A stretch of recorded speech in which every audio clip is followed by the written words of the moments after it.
कृष्ण हरे हरे। सद्गुरुनाथ महाराज की।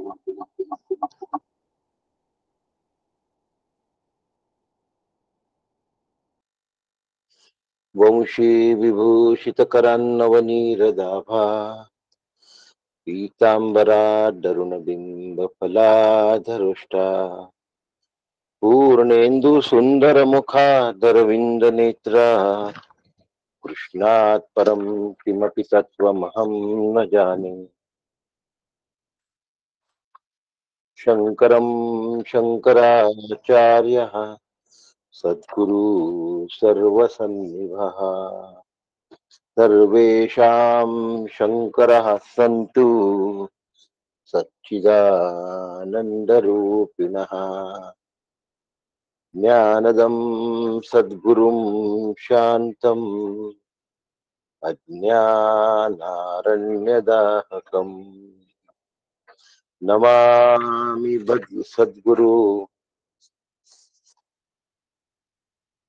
नमामि भगवत्पादं शंकरं लोकशंकरः।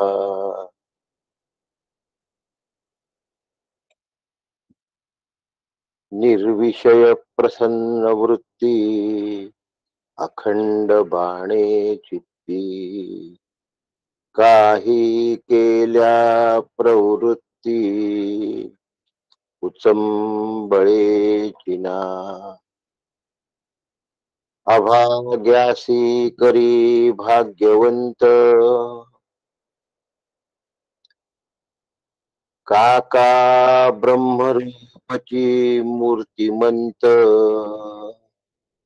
जीवत्वाचा अंत स्वस्वरूपी केला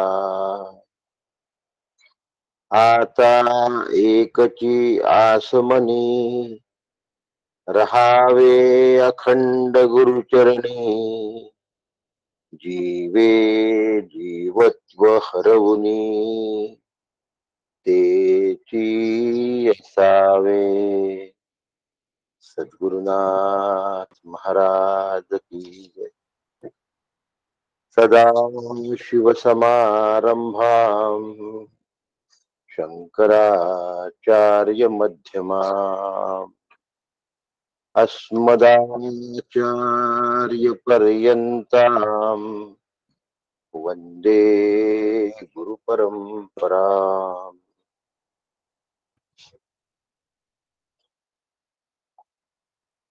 परम पूज्य सद्गुरु डॉक्टर काका यांना साष्टांग वंदन करतो। परम पूज्य मंदाताईंना चरणी साष्टांग नमस्कार करतो। आदरणीय नीलाताई यांना वंदन करतो। आपणा सगळ्यांना प्रणाम करतो आणि आपण सगळे मिळून शांती पाठाला प्रारंभ करूया। मनामध्ये किंवा मोठ्याने शांतपणे शांती पाठ म्हणूया। ओम सहनावतु सहनौ भुनक्तु सह वीर्यं करवावहै तेजस्विनावधीतमस्तु मा विद्विषावहै। ओम शांति शांति शांति। हरि ओम। श्री गुरुभ्यो नमः। हरि ओम।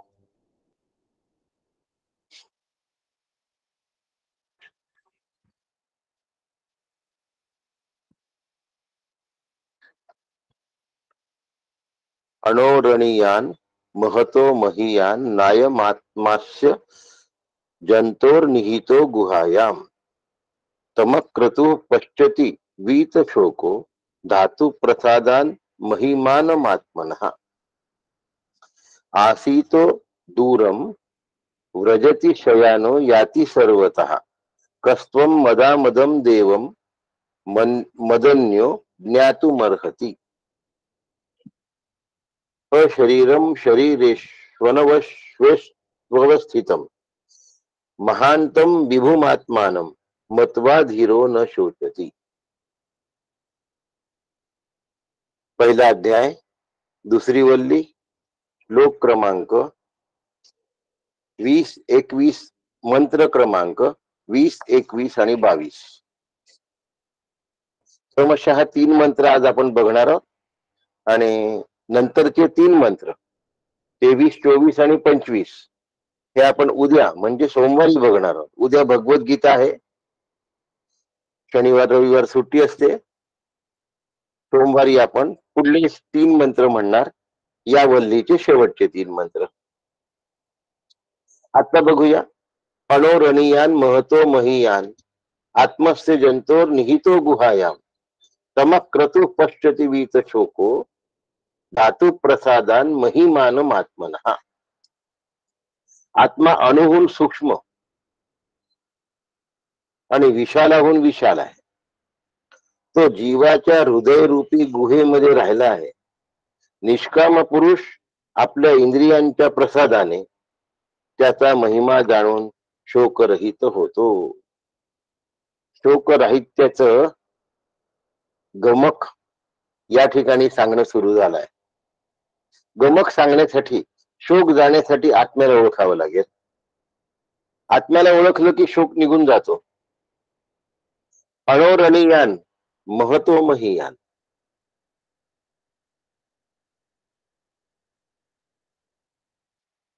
आत्मा सूक्ष्म वस्तूपेक्षाही सूक्ष्म आहे, म्हणजे आत्मा अति सूक्ष्म आहे। वर्णन सुरू झालं आणि हे सगळं वर्णन शब्दातीत आहे, लक्षात ठेवा, जे शब्दांनी सांगायचं आहे। त्यामुळे शब्दांनी आत्म्याचं वर्णन होऊ शकत नाही, तरीही आत्म्याबद्दल सांगण्याचा प्रयत्न शब्दांच्या माध्यमातून केल्या जात आहे। आपण आपल्या बुद्धीच्या स्तराची झेप एवढी उंच आणि सूक्ष्मामध्ये घ्या की शब्दाच्या पलीकडे जे सांगायचं आहे ते मला कळलं पाहिजे। आत्मा अतिशय सूक्ष्म आहे आणि सर्वात सूक्ष्म जी गोष्ट आहे त्याच्याही पेक्षा तो सूक्ष्म आहे। बारीक मोहरी असते, शेंगदाणा असतो, त्याच्यापेक्षा बारीक मोहरी सूक्ष्म असते। बारीक मोहरीपेक्षा राजगिरा अधिक सूक्ष्म असतो आणि आत्मा राजगिऱ्यापेक्षा सुद्धा सूक्ष्म आहे। मग बॅक्टेरिया ते दिसत नाही पण मायक्रोस्कोप मध्ये दिसतात। मग आत्मा बॅक्टेरियाच पेक्षाही सूक्ष्म आहे। कसा आहे तो? सूक्ष्माति सूक्ष्म, म्हणजे सूक्ष्मापेक्षा अति सूक्ष्म आहे। मग आता आपल्याला सूक्ष्म काय दिसतंय? राजगिऱ्यापेक्षा बॅक्टेरिया सूक्ष्म आहे, पण ते मायक्रोस्कोप मध्ये दिसतात। मग त्या बॅक्टेरिया पेक्षा सुद्धा आत्मा जास्त सूक्ष्म आहे। आत्मा सूक्ष्म अणुहून सर्वांतर पाहे व्यापून तो सर्वाहून महान सर्व रूप। आत्मा सूक्ष्म आहे, आत्मा अति सूक्ष्म आहे। समजलं? आता काही चिंता राहिली नाही, तो फार सूक्ष्म आहे हे आम्हाला समजलं। अहो कसं समजलं? पुढे सांगतात तो महानातला महान आहे। आता झाला पंचायत। इकडे सगळ्यात सूक्ष्म आहे म्हणून सांगितलं, त्याच्यापेक्षा सूक्ष्म काहीच नाही या निर्णयावर उपनिषद आलं तर श्रुती म्हणते तो सगळ्यात महान आहे, महानातला महान आहे, म्हणजे त्याच्यापेक्षा महान सर्व व्यापक दुसरं काहीही नाही। त्या आत्म्यापेक्षा सर्व व्यापक दुसरं काहीही नाही। मग तो किती व्यापक आहे? सर्व भूत मात्रांमध्ये व्यापक आहे। आता काय सांगितलं? आत्मा सूक्ष्म आहे, किती सूक्ष्म आहे, सूक्ष्माती सूक्ष्म आहे, सगळ्यात जास्त सूक्ष्म आहे, त्याच्यापेक्षा सूक्ष्म काहीच नाही. आता म्हणतात आत्म्यापेक्षा महान काहीही नाही. आता सर्वरूप असलेला आत्मा मोठ्यातला मोठा आहे, सूक्ष्मातला सूक्ष्म आहे. आता मोठ्याच्या विरुद्ध लहान शब्द घेऊया आपण, म्हणून लहानातला लहान आहे आणि मोठ्यातला मोठा सुद्धा आहे. म्हणून आचार्य भाष्यांनी त्याच्यावर प्रकाश टाकला आणि काकांनी त्याला ओवीबद्ध केलं. नामरूप विश्वाभास आत्मरूपी एक अंश महान जे आकाश तिही चिटे.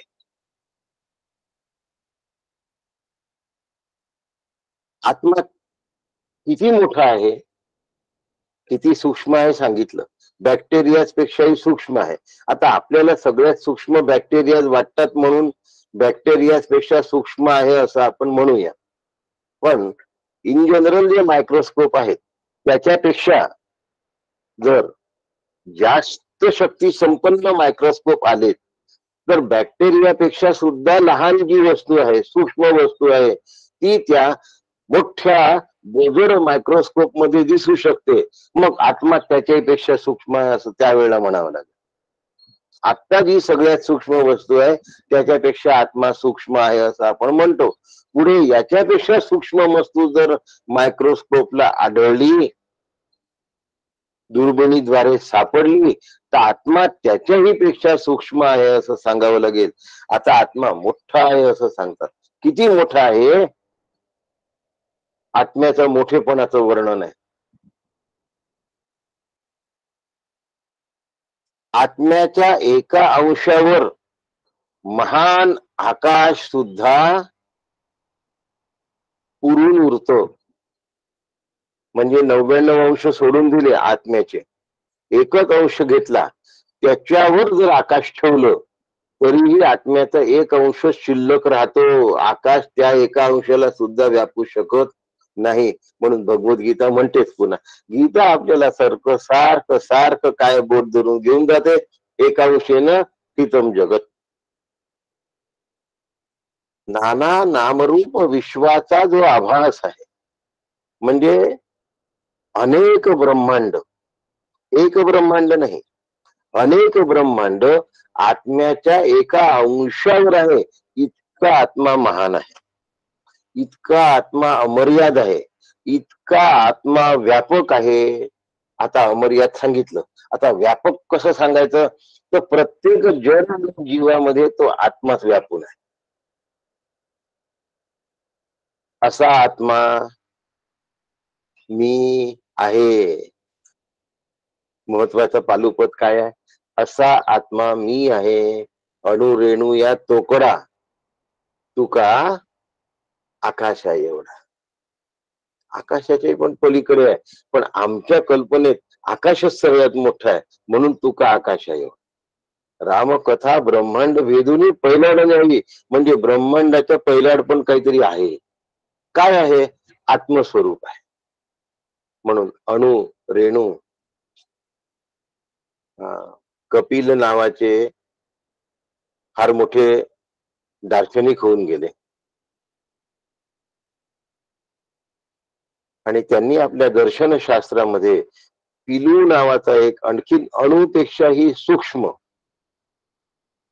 अणु रेणूपेक्षाही सूक्ष्म पिलू नावाचा घटक त्यांनी काय केला, शोधून काढला. आणि त्यांनी सांगितलं की सगळ्यात सूक्ष्म पिलू आहे. ज्यांना षड्दर्शनांचा थोडासा अभ्यास आहे त्यांच्याबद्दल बोलतोय मी. तर ते त्यांच्या मरण समय पिलू पिलू म्हणत गेले. ते त्यांच्या मरण समय पिलू पिलू म्हणत गेले. ते म्हणाले सर्वश्रेष्ठ सर्वात सूक्ष्माती सूक्ष्म पिलू आहे. पण नाही, आत्मा अणु रेणू पिलू याच्यापेक्षाही सूक्ष्म आहे आणि आकाशापेक्षाही मोठा आहे, व्यापक आहे. म्हणजे सूक्ष्माती सूक्ष्म आत्माच आहे, व्यापकातला व्यापकही आत्माच आहे. अनंत कोटी ब्रह्मांड त्याच्या एका अंशावर स्थित आहेत. एवढा तो व्यापक आहे, इतका तो व्यापक आहे. मग आता कसं करायचं? एवढ्या व्यापक आत्म्याचं वर्णन कसं करायचं? तर ते म्हणतात, सर्व जीवसृष्टी ज्याच्यामुळे जगते, अनेक वस्तू ज्याच्या गुणांमुळे राहतात, ते सृष्टी चक्र जो चालवतो आणि गुणत्व आणि सत्ता याचा जो नियंता आहे, त्याची सूक्ष्मता समजून घेणं कठीण आहे. म्हणून आत्म्याला दुर्विज्ञेय शब्द वापरलाय. काय शब्द वापरलाय? आत्मा दुर्विज्ञेय आहे. सर्व जीवसृष्टी त्याच्यामुळे जगते. जीवत्व आणि गुणत्व ही आत्म्याच्या सत्तेवर असतं. म्हणून आत्मा सूक्ष्माती सूक्ष्म आहे, महदादी महद आहे. जंतोर निहितो गुहायम. काय शब्द आहे? आत्मस्य जंतोर निहितो गुहायाम. जंतो म्हणजे केवळ जन्मतो आणि मरतो. मग आपण म्हणतो मनुष्य नसून तो केवळ जनावरच आहे. जनावर म्हणजे काही कामाचं नाही. म्हणून सर्व नाम, सर्व रूप, सर्व वस्तू या आत्म्याच्या उपाधी आहे. जंतू मधला मी आणि ब्रह्मा मधला मी एकच आहे. आणि म्हणून निहितम गुहायाम, आत्मा कुठे आहे? बुद्धी मध्ये तो दडला आहे. म्हणजे बुद्धीने आत्म्याला शोधलं की बुद्धी आत्ममय झाली, असं लक्षात ठेवा. आता बुद्धी कशी आत्ममय होईल हो? डोळ्याने आत्माच दिसतो, डोळ्यांनी आत्माच दिसतो, कानाने आत्माच ऐकू येतो, मनाला आत्मरूपाचीच जाणीव होते. याला बुद्धी आत्ममय झाली असं म्हणतात. आत्मौपम्येन सर्वत्र समम पश्यती अर्जुन, भगवद्गीता सांगते. आत्मौपम्येन सर्वत्र समम पश्यती अर्जुन. आत्म्याची उपमा देऊन तू सगळ्यांना बघ अर्जुना, आणि मग तो सुख दुःखातीत होतो. म्हणजे जी उपाधी आहे ना, त्या उपाधीला न बघता उपाधी मधल्या आत्म्याला बघ. आता उपाधी मधल्या हे समजावून सांगावं लागतं. आत्मा उपाधीच्या बाहेरही आहे, उपाधीच्या आतमध्ये पण आहे. पण समजावून सांगताना उपाधी मधल्या आत्म्याला बघ असं म्हणावं लागतं. पहिले या देहाच्या उपाधी मधल्या आत्म्याला बघावं लागतं, मग सगळ्या देहांमध्ये आत्मा कळतो. आधी सगळ्यांमध्ये आत्मा आहे, वाघातही आत्मा आहे, हत्तीतही आत्मा आहे असं म्हणून होत नाही. आधी मी आत्मा आहे हा अनुभव श्री गुरूंच्या अनुग्रहानंतर घ्यावा लागतो. आपल्या मनाने मी आत्मा आहे असं जर वाटलं, निहितम गुहायाम. म्हणून बुद्धी आत्मरूप झाली पाहिजे. सगळीकडे तिला आत्मा कळला पाहिजे, दिसला पाहिजे, ऐकायला आला पाहिजे, मनाला जाणवला पाहिजे. आता कानाला आत्मा ऐकू येतो का हो? डोळ्याला आत्मा दिसतो का हो? मनाला आत्मा मित्र असतो का हो? नाही. आत्मदृष्टी तयार होणे, आत्मदृष्टी तयार होणे म्हणजे ऐकू आलेला जो नाद आहे ना, तो नाद आत्म्याच्या अधिष्ठानावर आला. केनोपनिषद आठवा. केनोपनिषद जर आपल्याला आठवलं तर आपल्या पटकन लक्षात येईल की नाद जो आहे तो आत्म्याच्या अधिष्ठानावर आहे. बोधम बोधम प्रतिबोधम. आठवलं केनोपनिषद? चला, छान झालं. आणि अशा प्रकारे बुद्धिरूप गुहेमध्ये आत्मा आहे. त्या गुहेत कुणालाही प्रवेश नाही. म्हणून या बुद्धिरूप गुहेमध्ये कुणालाही प्रवेश नाही. मग कोण जाऊ शकतो हो? मग त्यांनी त्याचं वर्णन केलं. अक्रतुः, या बुद्धिरूप गुहेमध्ये कोणाला जाता येतं? अक्रतूला जाता येतं. अक्रतू म्हणजे जो कामना रहित आहे त्याला जाता येत, जो कामना युक्त आहे त्याला जाता येत नाही. काका म्हणतात शंकर भाष्यातून, ऐसे जो व्हावी जीविका, आपला जीवाची आवड कशी झाली पाहिजे? विरक्ती जगदाधिका, सगळ्या जगापासून अंतःकरण विरक्त पावलं पाहिजे. कोणे विषयांच्या हाका ऐकू न येती, पंच विषयांच्या हाकाच ऐकू येत नाही.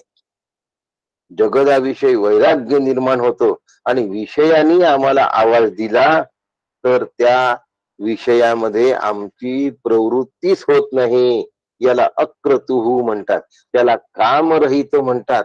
अशाला प्रवेश आहे, अशाला आत्मा कळतो.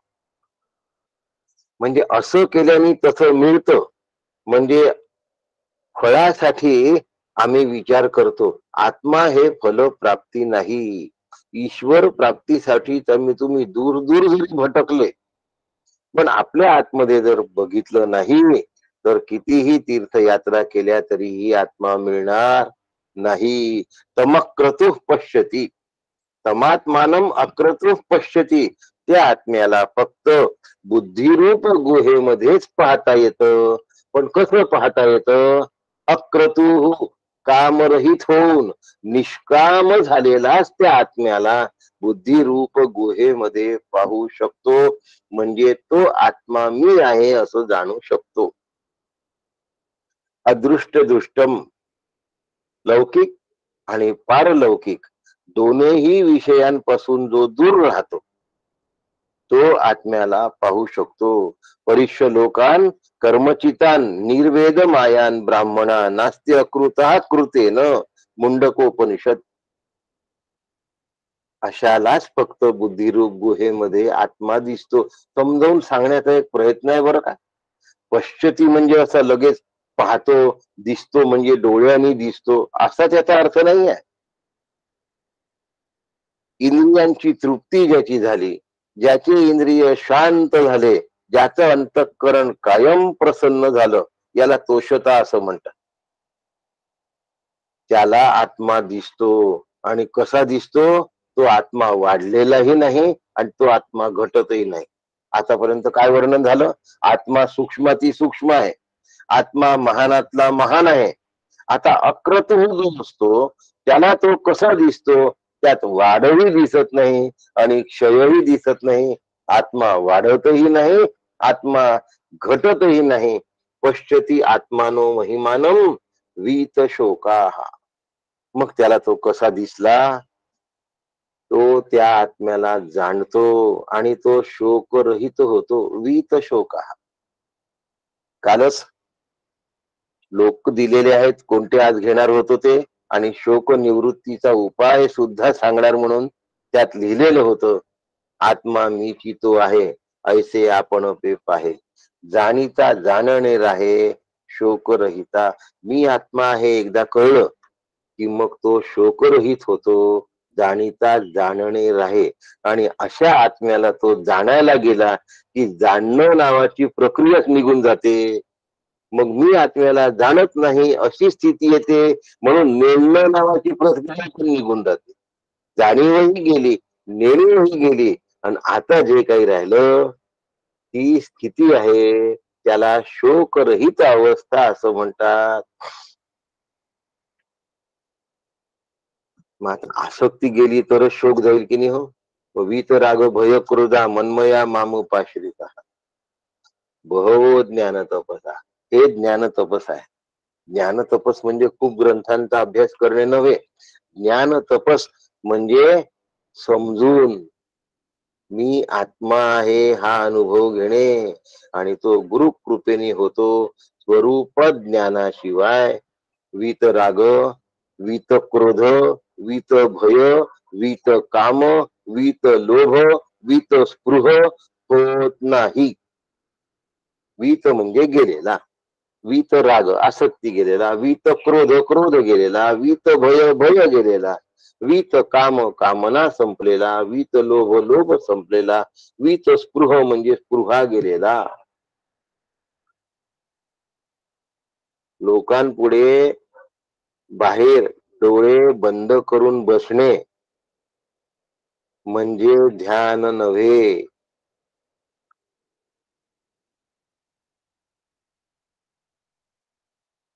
बाहेरच्या लोकांसमोर शांत बसायचं आणि घरात बायको मुलांना शिव्या शाप द्यायचा, नोकरांना हिडीस मिडीस करायचं.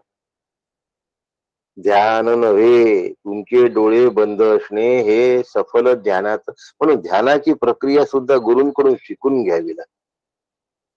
पहिल्यांदा एखादं मधाचं बोट लावून देतात गुरु, त्यानंतर ते किती प्रमाणात तो करतो हे पाहतात आणि त्यानंतर मग त्या प्रक्रिया पुढच्या सांगितल्या जातात, ज्यांनी मग तमक्रतू पश्यती शो वीत शोका, तो शोकरहित होतो.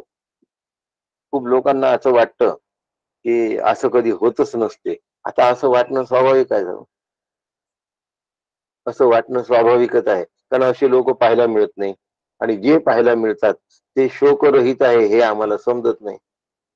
म्हणून शोकतो मूर्ध अज्ञान, तेथे मी वाजे रण, ज्ञानिया तोची संपूर्ण सर्वत्र असे. शोक शब्दाला सुंदर अर्थ दिला उपनिषदाने या ठिकाणी. काकांनी त्याची ओवी फार सुंदर केलेली आहे. शोको मूर्त अज्ञान. काका म्हणतात, आपण शोक म्हणजे काय पाहिलं होतं? दुःखाची उगाळणी. गतशोक आगामी शोक, गीतेमध्ये दुसरा अध्याय. अशोचानन व शोचत्व आहे की नाही? आता काका म्हणतात शोक हे मूर्त अज्ञान. शोक अज्ञानाची मूर्तीच आहे आणि या अज्ञानाच्या मूर्तीमध्ये शोक काय होतो? मी आणि माझे यांचं रणकंदन चालू असतं. भांडण कोणाचं चालू असतं? मी आणि माझे. जो स्वतःला सर्वत्र पाहतो, सर्वत्र पाहिल्यामुळे त्याचा मी संपला आणि सगळीकडे मी दिसत असल्यामुळे माझे संपला आणि त्याचा मी आणि माझे संपल्या असल्यामुळे त्याला आत्म्याचा सगळीकडे अनुभव येतो. सर्वेस्मिनपि पश्चात्मानम. या अनुभवाला धातू प्रसादात म्हणतात. काय म्हणतात? धातू प्रसादात. धातू म्हणजे इंद्रिय, मन, बुद्धी, शरीराला जे धारण करतात त्याला धातू असं म्हणतात. आणि प्रसाद शब्दाचा अर्थ आपल्याला माहिती आहे, प्रसन्न चेतसो याचू, चित्ताची शुद्धता, अंतःकरणाची स्वच्छता, महिमान आत्मनः. उपनिषदाचा मंत्र समोर ठेवायचा. आत्मा कर्माने वाढत किंवा घटत नाही. देह राहिला तर देह वाढला म्हणून आत्मा वाढत नाही. देह संपला म्हणून आत्मा संपत नाही. देह जन्माला आला म्हणून आत्मा जन्माला येत नाही. आत्मा जसाच्या तसा राहतो.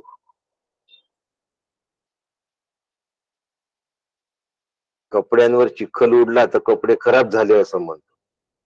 आत्म्यावर कुरूप देह असो की सुरूप देह असो, आत्मा कुरूप किंवा सुरूप होत नाही. आत्म्यात कामना असो की निष्कामता असो, आत्मा सकाम किंवा निष्काम होत नाही. आत्मा येत किंवा जात नाही. आत्मा वृद्ध किंवा क्षीण होत नाही. आसीनो दूरम व्रजती शयानो याती सर्वतः कस्त्वम मदामदम देव मदन्यो ज्ञातुमर्हसी. आसीनो दूरम. आता पुन्हा वर्णन सुरू झालंय. 3 मंत्र एकत्र का घेतले हे तुम्हाला लवकरच लक्षात येईल की आसीनो दूरम व्रजती. आत्मा कसा आहे? आसीनो दूरम व्रजती शयानो याती सर्वतः. आत्मा अचल आहे. आत्मा कसा आहे? अचल आहे. म्हणजे आत्मा स्थिर आहे आणि स्थिर असून सुद्धा तो दूर निघून जातो. आता यात स्पष्टीकरण करणं महा कठीण काम आहे. जे स्पष्टीकरण होऊ शकत नाही शब्दांचं ते करावं लागतं आणि ते करण्याचा मी माझ्या परीने पूर्ण प्रयत्न करतो. जो इकडे तिकडे जाऊ शकत नाही म्हणून अचल आहे, तरीही तो दूर असं असतं का हो? मग हे शब्द बरोबर आहेत का? आहेत. समाजामध्ये अशा शब्दांचा प्रघात आहे.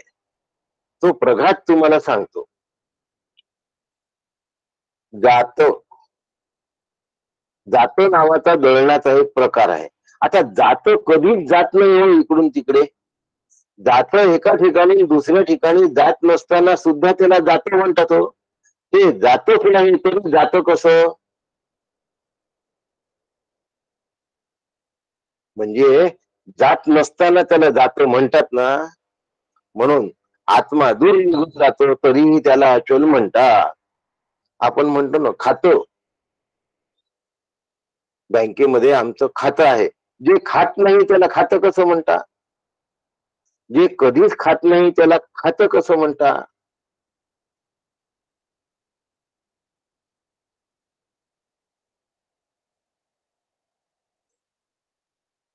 माझे डोळे पैशावर गेले.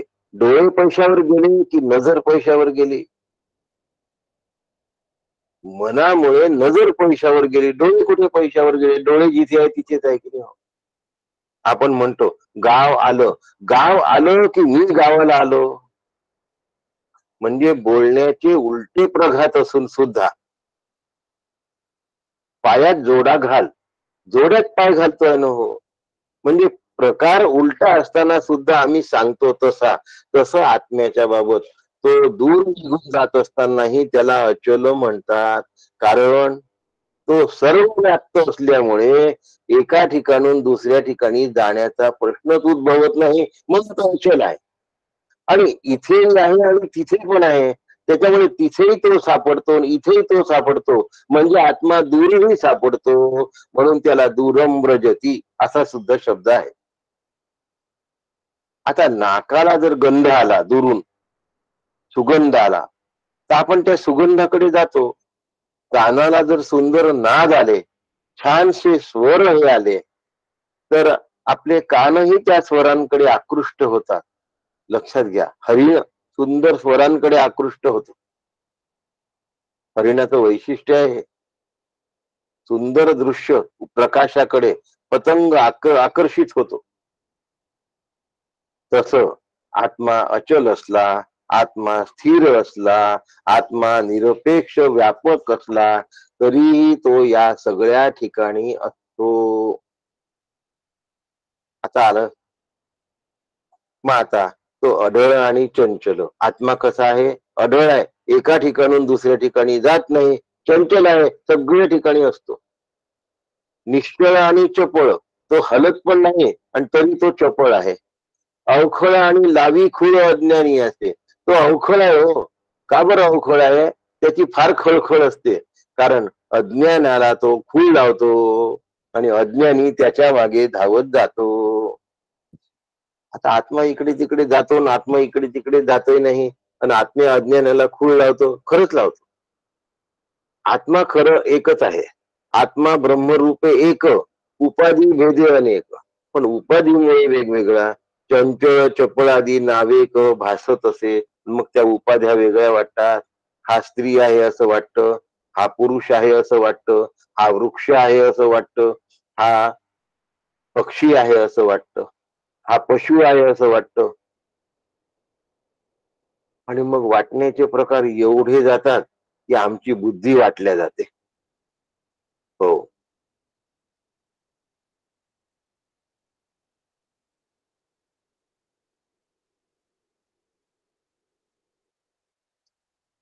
कैरीचं जर लोणचं करायचं असेल तर त्या लोणच्याचे 56 प्रकार होतात. आणि शेवटी ते कैरीचंच लोणचं आहे का असा भ्रम तयार होतो. इतके प्रकार भिन्न भिन्न आणि चवी भिन्न भिन्न. तसा एवढ्या उपाधी भिन्न असतात की आत्मा एवढा भिन्न आहे असं वाटतं. निग्रो कसा दिसतो? इंग्लंड अमेरिकेतला माणूस कसा दिसतो? भारतातला माणूस कसा दिसतो? नेपाळ मधला माणूस कसा दिसतो? सगळे भिन्न भिन्न दिसतात, पण सगळ्यांमध्ये तोच आत्मा तेवढाच आणि तितकाच आहे. पुढे चलूया. आत्मा झोपला असतो तरीही तो सर्वत्र फिरतो. शयानो याती सर्वतः. आत्मा झोपला असून सुद्धा सर्वत्र फिरतो. मग आता कसं काय हो? पुन्हा आलं शयाना. आता जेव्हा आत्मा झोपला असतो असं म्हटलं जातं, तेव्हा नाक कान डोळ्या त्वचा अंतःकरण सगळे झोपलेले असतात. शयानहा आत्मा इंद्रिय या विषयापासून निवृत्त झाला असतो. म्हणजे वृत्तीजन्य विशेष ज्ञानाचा अभाव आहे झोपेमध्ये, पण सामान्य ज्ञानाचा प्रभाव आहे. सामान्यतः आत्मा आहे म्हणून आम्हाला सकाळी जाग येते, पण विशेषतः आत्मा नाही म्हणून मला नाक कान डोळे आहे असं झोपेमध्ये वाटत नाही. म्हणून सुषुप्तीत ज्ञान विशेषाचा अभाव आहे, ज्ञानाचा अभाव नाही आहे. गाढ झोपेमध्ये आत्मा नाही असं नाही, ज्ञान नाही असं नाही. आत्मा म्हणजे ज्ञानरूप, सत चित आणि आनंद चिद्रूप आहे तो म्हणजे ज्ञानरूप आहे. म्हणून गाढ झोपेत ज्ञानाचा अभाव नाही आहे, विशेष ज्ञानाचा अभाव. मी हात उचलला ठेवला, बाजूला केला, कर बदलला, हे झोपेत समजत नाही. मी पुरुष आहे की स्त्री आहे, राजा आहे की रंक आहे, पुण्यात आहे की यवतमाळात आहे, हे गाढ निद्रेमध्ये कळत नाही. म्हणून सामान्य रूपाने आत्मा असतो, विशेष रूपाने झोपेत आत्मा नसतो. म्हणून झोपेत ज्ञानाचा, कोणत्या ज्ञानाचा? विशेष ज्ञानाचा अत्यंत भाव आहे आणि सामान्य ज्ञान मात्र आहे. म्हणून आत्मा दुर्विज्ञेय आहे. संचित आणि उपाधी प्राप्त होते आणि आत्मा त्या उपाधीमध्ये असल्यामुळे स्वतःला सुखी किंवा दुःखी समजतो. असा जो सुखी किंवा दुःखी समजतो त्या आत्म्याला जीवात्मा असं म्हणतात.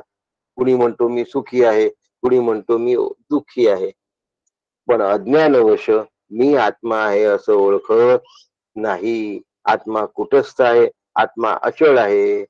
असं असताना सुद्धा मन ज्या ज्या ठिकाणी जातं त्या त्या ठिकाणी आत्मा सापडतो. आता अचळ आहे पण सगळीकडे कसा सापडतो? म्हणून कस्तम मदामंदम मदामदम देवम.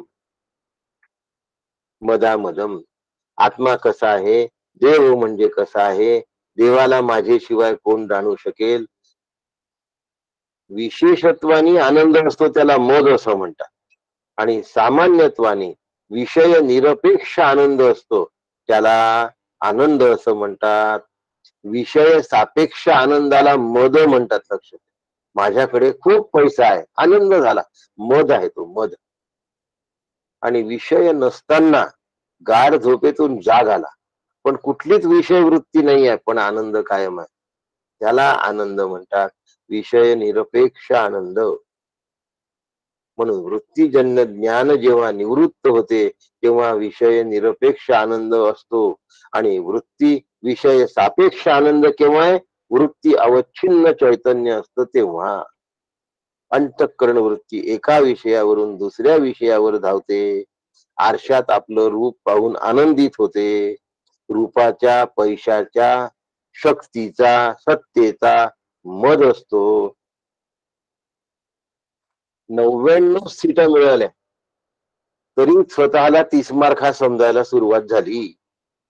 काय बोलणं त्या टीव्हीवर.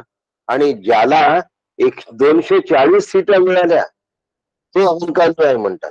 ते कोण म्हणताय? ज्यांनी 99 मिळवल्या, 10 मिळवल्या, 9 मिळवल्या, 7 मिळवल्या, 5 मिळवल्या, ते 240 वाल्याला अहंकारी म्हणतात. किती हास्यास्पद गोष्ट असते बघा. तुमची कुवत नाही, तुमची लायकी पण नाही. 20 जणांनी जीवाचं रान केल्यानंतर एका पक्ष एवढ्या सुद्धा सीट नाही. 20 जण तृप्त पडले तरीही त्या एकाला अहंकारी म्हणायला तयार आहोत. अज्ञान असं असतं. आणि याला मद असं म्हणतात. काय म्हणतात? सत्तेचा मद. सत्ता हवी आहे, सत्ता मिळाली तरी मद असतो, आणि सत्ता नाही मिळाली तिने झिडकारलाय म्हणून त्या मदाला नख लागलं, म्हणून मग तो कस्तम मदामदम देवम. त्याला ते समजत नाही. तो चडफड चडफड चडफड करत असतो. कोणी करून तरी सत्ता मिळेल याच्यासाठी. पहा, सत्तेचा मद असतो, धनाचा मद असतो, रूपाचा मद असतो, स्वतःच्या बुद्धीचा मध असतो, अनेक गोष्टी असतात. हो.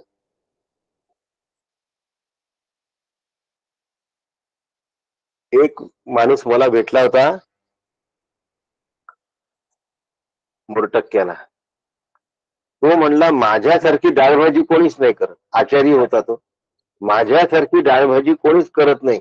आता डाळभाजी एवढं काय वाटून घ्यायचंय? ते म्हणले मला रिलायन्सवर डाळभाजी करायला बोलवलं फक्त. मुकेश अंबानीच्या कार्यक्रमात त्याला फक्त डाळभाजी करण्यासाठीच बोलवलं होतं. हजारो लोकांची फक्त डाळभाजी करणे एवढं एकाच कामासाठी त्याला बोलवलं. आणि तेव्हापासून तो म्हणतो माझ्यासारखा डाळभाजी करणारा कोणी नाही, त्याला मदळ असं म्हणतात. मग त्याची प्रत्येक वेळेला जमेलच असं नाही, पण नाही जमली आणि आपण का म्हटलं नाही जमली, तर ते म्हणतात असं कसं, तुम्हाला चव नाही कळत, तुम्हाला तर अहंकार झालाय. अरे 3 आकड्यामध्ये तुम्हाला येता येत नाही. आणि असे सगळे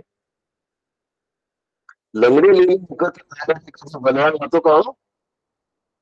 कस्तम मदा मदम देवम मन्यतो ज्ञातुमर्हसि. यमराज म्हणतात की जो स्थिर गती नित्य अनित्य परस्पर विरुद्ध धर्मवान भासणाऱ्या आत्म्याला जाणेल, त्यांनीच खऱ्या अर्थाने सर्व जाणलेलं आहे. कोणत्या आत्म्याला? स्थिर आत्म्याला, गतिमान आत्म्याला, नित्य आत्म्याला, अनित्य आत्म्याला. परस्पर विरुद्ध धर्मवान असलेल्या आत्म्याला जो जाणतो, त्यांनीच आत्मा जाणलेला आहे. असा कोण असतो? इंद्रियांचं शमदम करून ज्यांनी शांती मिळवली आहे आणि तो खरा जागा झालेला आहे. तो प्रपंचिक निद्रा झाली आणि परमार्थात जागा झाला. ज्याचा ज्ञान सूर्य उदयाला आला, तो तया एकाची असे जाणता मज जैसा विरळा ज्ञाता. सूक्ष्म बुद्धी जो नचिकेता आणि चित्ते, तू मला जाणण्याचा प्रयत्न करतो आहेस नचिकेता. तुझी सूक्ष्म बुद्धी आणि शुद्ध चित्त ह्यामुळे तू मला जाणू शकणार आहेस. आता यमधर्म मला म्हणतोय, म्हणजे यमधर्म आत्मा आहे हे यमधर्माने स्पष्ट केलं आहे या ठिकाणी. उपाधीतून यमधर्म आहे, कर्तव्यातून धर्मराज आहे, यमराज आहे आणि वस्तुतः आत्मा आहे. त्याला तू जाणायचा प्रयत्न करतो आहे. यम काळा नाही, यमाला शिंग नाही, यम रेड्यावर बसलेला नाही, यम जीव घेणारा नाही, यम पुन्हा मरण येऊ नये, पुन्हा जन्म येऊ नये एवढं प्रचंड आत्मज्ञान देणार आहे. मग आता तो काळा नाही, शिंगवाला नाही, रेड्यावर नाही, मग कसा आहे हो यम? अशरीरम शरीरेषु अशरीरम शरीरस्वनवस्थित व स्थितम महांतम विभुमात्मानम मत्वा धीरो न शोचती. शरीरात असून शरीर रहित आहे आणि त्यात यमदेव कसा आहे? शरीरात असून शरीर रहित आहे, अनित्यात असून नित्य रूपामध्ये आहे, महान आहे, सर्वव्यापी आहे. म्हणून बुद्धिमान लोक शोक करत नाही. तद्विज्ञानाश्च शोकायत्य इत्यपि दर्शयति. या मंत्र 21च्या शेवटच्या भाष्यांवर आचार्य आले आहेत. भजगोविंदम सांगतं, ज्ञानविहीना सर्व मतेन मुक्तीर न भजती जन्मशते.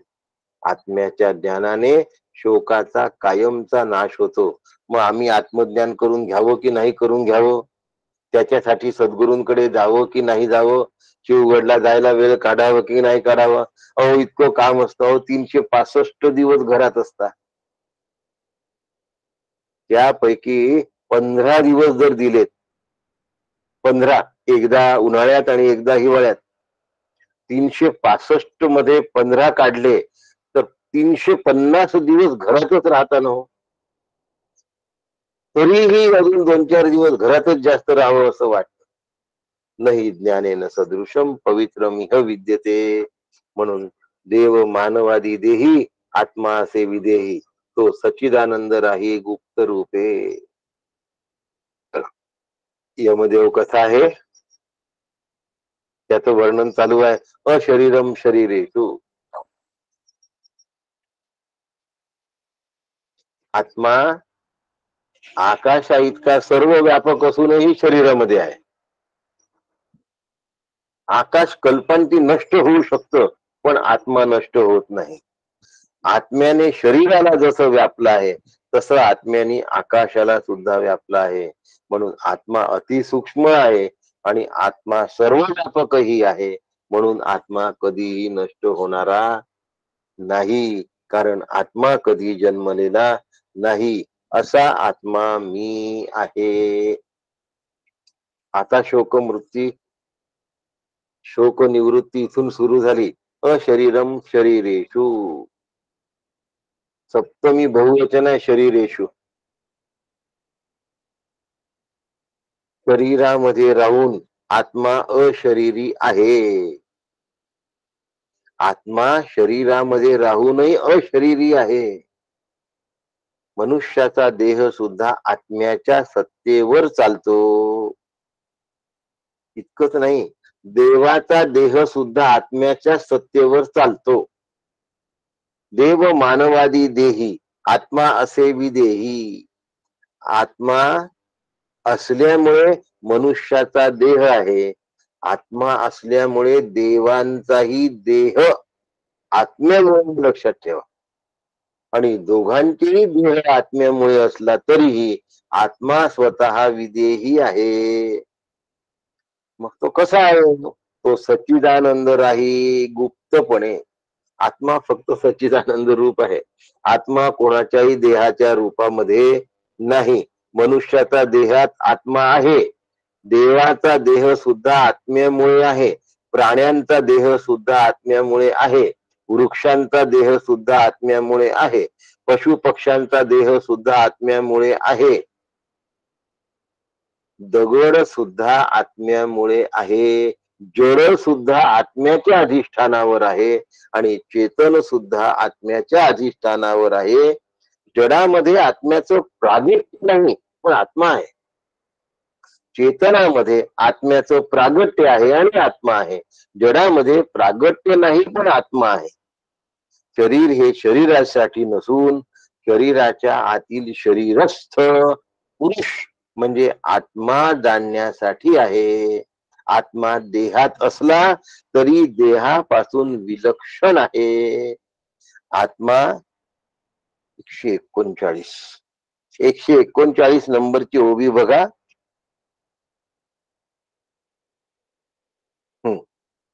देह आत्म्याशी नसे परी देही आत्मा वसे. बोलणे जे जे असे ते ज्ञाने कळे. आत्मा देह नसतो, पण देहात आत्मा असतो. हे बोलणे विरोधात्मक किंवा विरोधभासात्मक वाटतं, परंतु ज्ञान झाल्यानंतर हे समजतं. आतला पुरुष शरीरात असतो, पण शरीरापासून अलिप्त असतो, अस्पर्शी असतो, अविकारी असतो, नित्य असतो, शाश्वत असतो. शरीर या उपाधीशी संबंध नसतो. शरीरात असला तरीही त्याला कुटस्थ असं म्हणतात. तरीही तो शरीराच्या संघात नसतो, म्हणून त्याला असंग असं म्हणतात. तो देहरूप नसल्यामुळे तो चिद्रूप असतो. तो शरीरात असला तरी प्रसंगाचा साक्षी असतो, म्हणजे द्रष्टा असतो. त्या प्रसंगात तो लिप्त नसतो, म्हणून त्याला साक्षी म्हणतात. असा जो आत्मा आहे तो ज्ञानाने जाणला जातो. शरीराला अवस्था आहे, आत्म्याला अवस्था नाही. बाल्य, तारुण्य, वृद्धत्व हे विकार शरीराचे आहेत. अस्ति जायते वर्धते हे देहाचे विकार आहे. अंधत्व, मांद्यत्व, पटुत्व हे इंद्रियांचे विकार आहेत. क्षुधा, पिपासा हे क्षुधा आणि तहान आणि भूक हे प्राणाचे विकार आहे. काम आणि क्रोध हे मनाचे विकार आहे. ज्ञान आणि अज्ञान हे बुद्धीचे विकार आहे. स्मृती आणि विस्मृती हे चित्ताचे विकार आहेत. आणि कर्तृत्व आणि भोक्तृत्व हे अहंकाराचे विकार आहेत. नाही तर आम्हाला फक्त 6 विकार माहिती आहे. प्राणाचे विकार कोणते आहे? ताण भूक. मनाचे विकार कोणते आहे? काम क्रोध लोभ. बुद्धीचे विकार कोणते आहेत? ध्यान आणि अज्ञान. चित्ताचे विकार कोणते आहेत? स्मृती आणि विस्मृती. अहंकाराचे विकार कोणते आहेत? कर्तृत्व आणि भोक्तृत्व. आणि या सर्व विकार संघातामध्ये आत्मा अविकारी आहे, शाश्वत आहे, नित्य आहे. मनोबुद्धी अहंकार चित्तानी नाहम अभिमानमेव अभिमानी कमेव स्वशरीरस्त्वम. मी देह आहे असं वाटणं हाच अभिमान आहे. जे माझं आहे त्याला मी म्हटलं. आता शरीर खऱ्या अर्थाने माझं आहे का याचा विचार केला तर हे लक्षात येतं की माझं पण नाहीये. शरीराला मी समजणे देह सत्यत्व भ्रांती आहे आणि शरीराला माझं समजणे ही जगत सत्यत्व भ्रांती आहे. आणि कर्तृत्व माझं आहे असं समजणे ही कर्तृत्व भोक्तृत्व अहंकारामुळे आलेली भ्रांती आहे. तुम्ही देहाला शरीर आत्मा समजले, तुम्ही दगडाला हिरा समजले, म्हणून पारखी दगडाला हिरा म्हणणार नाही. तुम्ही देहाला आत्मा समजले म्हणून संत देहाला आत्मा म्हणणार नाही. अनवस्थेष्वस्थितम. सगळ्या वस्तू अवस्थाहीन आहेत. जागृती नावाची अवस्था ही कल्पित आहे. स्वप्न सुषुप्ती येतात आणि जातात. बाल तारुण्य वृद्ध येतं आणि जातं. स्त्री पुरुष पशु पक्षी हे सगळं दिसायला देह आहेत, असायला आत्मा आहे. म्हणून आकृती प्रकृती आणि विकृती यांच्या पकडीतून बाहेर पडलं पाहिजे. आणि हे मी आत्मा आहे हे कळल्याशिवाय कळणार, अनुभवायला येणार नाही. आत्मा देह नसून देहाचा प्रकाशक आहे. म्हणून आत्मा असंग आहे. जडामध्ये पण तो आहे आणि चेतनामध्ये पण तो आहे. परंतु आत्मतत्व जे पिंडी तेची ब्रह्म ब्रह्मांडी विमलते निरुपाधी तेही तेची 142. आणि अशा पद्धतीने ज्या वेळेला महांतम विभुमात्मानम, शेरात 1.25 शेर असतो, एकापेक्षा एक महान असतो. पण आत्मा कसा महान आहे? त्याच्यापेक्षा महान कोणी नाही आणि तो कोणाचाही 1.25 शेर नाही, कारण सगळ्यांमध्ये तोच आहे. म्हणून आत्म्यापेक्षा महान कोणी राहू शकत नाही. ना तर शेरात 1.25 शेर असतो या म्हणेप्रमाणे तुम्ही चलाल. नाही, आत्मा सगळ्यांमध्येच आहे. शेरामध्ये आहे तर मग 1.25 शेराचा विषयच उरत नाही ना. मी माझ्याशी कॉम्पिटिशन करणार आहे का? मी डाव्या डोळ्यांनी चांगलं पाहतो की उजव्या डोळ्यांनी चांगलं पाहतो, असे कधी विचार येतात का आपल्याला? चांगलं दिसत नसेल तर विचार येतील. चांगलं पाहतो असं कधी मनात विचारच येत नाही. मी डाव्या नाकपुडीने चांगला श्वास घेतो की उजव्या नाकपुडीने, असा विचार येतो का? म्हणून दोनही ठिकाणी आत्मा असल्यामुळे इथे स्पर्धा नाही, केवळ महत्ता आहे. म्हणून आत्मा विभू शब्दात सांगितल्या जातो. सर्वव्यापी सर्वांतर्यामी प्रत्येकात्म स्वरूप आत्मा आहे. तो मी आहे, त्याच्याशिवाय दुसरं काहीही नाही. तो अद्वय आहे, तो एकच आहे. म्हणून आत्मा जो देही तोच असे गा गेही. आता देहामध्ये जो आत्मा आहे तोच गेहामध्ये म्हणजे जगतात सुद्धा आहे. तोची ब्रह्म असे पाही सच्चिदानंद. तो आत्मा ब्रह्मरूप आहे, तोच सच्चिद आनंद रूप आहे. आता आनंद रूप आत्मा असेल तर शोक होईल का? म्हणून मत्वाधीरो न शोषती. शेवटचं चरण काय आहे? 22व्या मंत्राचं, मत्वाधीरो न शोषती. ऐसे जो स्वये जाणी तो जाणीवेची आरोहणी. नसे शोकाची कडसणी दुःख रूप. त्याला जरा सुद्धा शोक नसतो. शोक रहित होणं काय केवढ्या आनंदाची गोष्ट आहे परमार्थ ही. पण आम्हाला काहीतरी करणं म्हणजे परमार्थ आहे असं वाटतं. मी जो देही असे तोची विश्वा माझी वसे. देहामध्ये जो मी आहे तोच विश्वामध्ये आहे. शोकाचे निमित्त नसे काही तया. मग देह गेला तरीही शोक करण्याचा विषय नाही. माझा, नाही तर दुसऱ्यांचे देह गेले तर आम्हाला काहीच वाटत नाही. आम्हाला मात्र एवढीशी जखम झाली तरी हजार हजार रडण्याचे प्रसंग येतात. शेकडो वेळ भीतीचे क्षण येतात. आणि शोकस्थान सहस्त्राने भयस्थान शतानीच असं आचार्यांनी म्हटलंय. शोकस्थान सहस्त्राने हजारो शोक, भयस्थान शतानीच शेकडो वेळा भय, हजारो वेळा शोक. अशी वेळ माणसाच्या जीवनात नेहमी असते. माझ्या जीवनात ती येऊ नये म्हणून अध्यात्माचा अभ्यास आहे. लक्षात घ्या. मी शोकरहित झालो पाहिजे, मी आनंद रूप झालो पाहिजे, मी अखंड आनंद रूप झालो पाहिजे, याच्यासाठी आत्मा आहे. आत्माचा अभ्यास एवढ्यासाठी करायचा आहे की मला कायम आनंद रूप व्हायचं आहे. असा आनंद रूप आत्मा सद्गुरु कृपेने मला अनुभवता येतो. तो आत्मा आत्मरूप करून देण्यासाठी गुरु कृपेने सक्षम आहे. त्याबद्दल शेवटचे 3 श्लोक उद्या म्हणजे सोमवारी, उद्या भगवद्गीता आहे सकाळी, आणि सोमवारी दुसऱ्या वल्लीतले शेवटचे 3 श्लोक राहतील. नंतर मग दुसरा अध्याय सुरू होईल मंगळवारपासून. नाही, मग तिसरी वल्ली सुरू होईल मंगळवारपासून. पहिल्या अध्यायातली दुसरी वल्ली सोमवारी संपते आहे. पहिल्या अध्यायातली तिसरी वल्ली मंगळवारी सुरू होणार आहे. सगळ्यांनी नीलाताईंच्या पठणापासून हजर असावं आणि शोकमुक्त होण्यासाठी हा अभ्यास लक्षात ठेवा. माझ्या जीवनात कायमच शोक आणि भय नाहीसं झालं पाहिजे, असं सद्गुरु कृपेने हो अशी प्रार्थना करतो आणि थांबतो. राम कृष्ण हरी. रामकृष्ण हरी काका. रामकृष्ण हरी. नश्रीताई रामकृष्ण रामकृष्ण हरी. रामकृष्ण हरी.